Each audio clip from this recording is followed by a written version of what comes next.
ముఖ్యమంత్రి చంద్రబాబు నాయుడు అధ్యక్షతన రాష్ట్ర కేబినెట్ సమావేశం ప్రారంభమైంది. ఈ సమావేశంలో రాష్ట్రానికి సంబంధించిన పలు కీలక అంశాలపై మంత్రి మండలి చర్చించనుంది.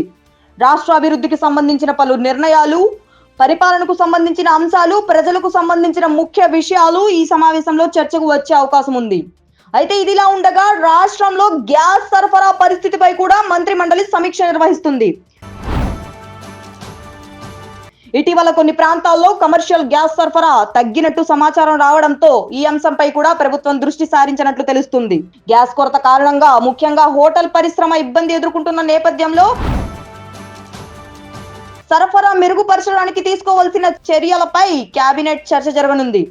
ఇక ఈ సమావేశానికి 6 మంత్రులు గైరు హాజరయ్యారు. వ్యక్తిగత కారణాలు, అనారోగ్య సమస్యల కారణంగా కొందరు మంత్రులు సమావేశానికి హాజరు కాకపోయినట్లు సమాచారం. మరికొందరు మంత్రులు ఇతర కార్యక్రమాల్లో పాల్గొంటున్న కారణంగా సమావేశానికి హాజరు కాకపోవడం అనేది తెలుస్తుంది. ఈ విషయాన్ని ముందుగానే ముఖ్యమంత్రికి తెలియజేసినట్లు సమాచారం. ఒకేసారి 6 మంత్రులు గైరు హాజరు కావడంతో రాజకీయ వర్గాల్లో చర్చకు దారితీసింది. ఇక ఈ సమావేశంలో కేంద్ర ప్రభుత్వం అమలు చేస్తున్న PMEGP పథకం అమలుపై కూడా చర్చ జరిగే అవకాశం ఉంది. ఈ పథకం ద్వారా యువతకు బ్యాంకుల ద్వారా రుణాలు అందించి స్వయం ఉపాధి అవకాశాలు కల్పించడమే లక్ష్యంగా ఉంది.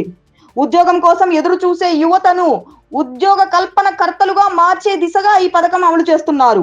రాష్ట్రంలో కూడా ఈ పథకాన్ని సమర్థవంతంగా అమలు చేయడానికి ప్రభుత్వం చర్యలు తీసుకుంటుంది. గ్రామీణ ప్రాంతాల్లో చిన్న పరిశ్రమలు, స్వయం ఉపాధి అవకాశాలను పెంచేందుకు ప్రభుత్వం ప్రత్యేక ప్రణాళికలను సిద్ధం చేస్తున్నట్లు తెలుస్తుంది. అయితే ఇక రాష్ట్ర రాజధాని అమరావతి అభివృద్ధికి సంబంధించిన అంశాలు కూడా ఈ కేబినెట్ సమావేశంలో చర్చకు వచ్చే అవకాశం ఉంది.